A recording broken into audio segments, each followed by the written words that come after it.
halkani waa barxadda weyn ee Saali Muslim Club oo ay u soo salaad tageen maanta muslimiinta ku nool dalkan Kenya gaar ahaan magaalada Nairobi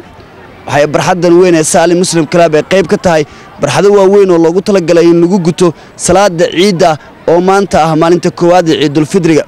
boqolaal muslimiin ah oo Soomaali u badan ayaa ka soo qayb galay salaadii ciida maanta ee halkan lagu dukaday waxaa dadka la hadlay salaada kadib Sheekh Maxamed Cabdi Umal oo kamid ah culimadii halkan kula dukatay muslimiinta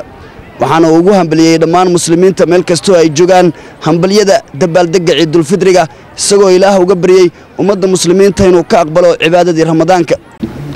اليوم يوم عيد الفطر يوم عظيم من أعظم أيام الله تبارك وتعالى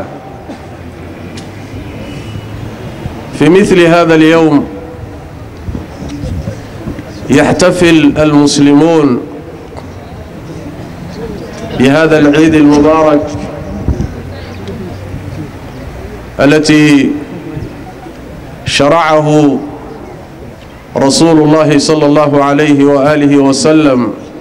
Sheekh Maxamed Cabdi Umal ayaa sidoo kale u duceeyay muslimiinta ku dhibaataysan magaalada Gaza ee dalka Falastiin halkaas oo duqeymo ay ku hayaan ciidamada Israa'iil toddobaadyadii ugu dambeeyay waxaana ugu baaqay muslimiinta meel kastoo ay joogaan inay u duceeyaan غزة التي تقاوم غزة التي أبدت شجاعتها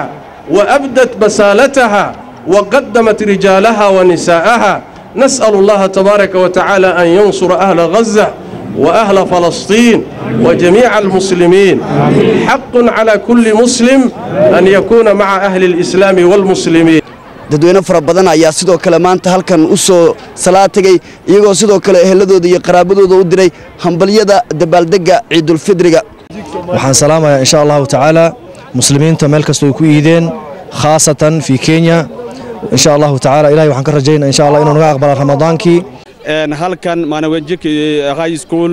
waxaan maanta ku iiday ummad islaam oo Soomaaliyeed oo fara badan waxaan leenahay dhammaan taqabbal Allahu minna wa minkum salih al-a'mal ilaahay naga aqbalo soonkii iyo cibaadaadkii iyo taraawiixdii iyo wixii aan ku soo jirnay khayraadaha waxaan leenahay ilaahay naga aqbalo magacaygu waa Faadimo Xuseen waxaan halkan ka salaamaa dhammaan muslimiinta oo dhan waxaan leeyahay ciid mubaarak hooyaday Mareykanka joogtay walaalaha ciid mubaarak assalaamu calaykum waxaan idhahaa Salma Cabdirasaaq waxaan halkan ka salaamaa dadka muslimiinta dhammaan iyo Universal TV kulligiin waa idin salaamaa ciid mubaarak waa idin leeyahay kulligiin sidoo kale ciidan waxay astaan u tahay duceynta iyo sidoo kale u gargaaridda dadka muslimiinta ay ku nool magaalada hareeraysan ee Gaza halkaas oo duqeymo ba'an ay ku hayeen Israa'iil kuwaas oo ay ku dhinteen boqolaal Falastiiniyiin sidoo kalena ay ku dhaawacmeen dad ka badan 1000 qof guud ahaanna ciidan waxay ku soo beegmaysaa xilli magaalada Nairobi ee si wada jir ah looga ciiday Ibrahim Gedo Cawaale Universal TV Nairobi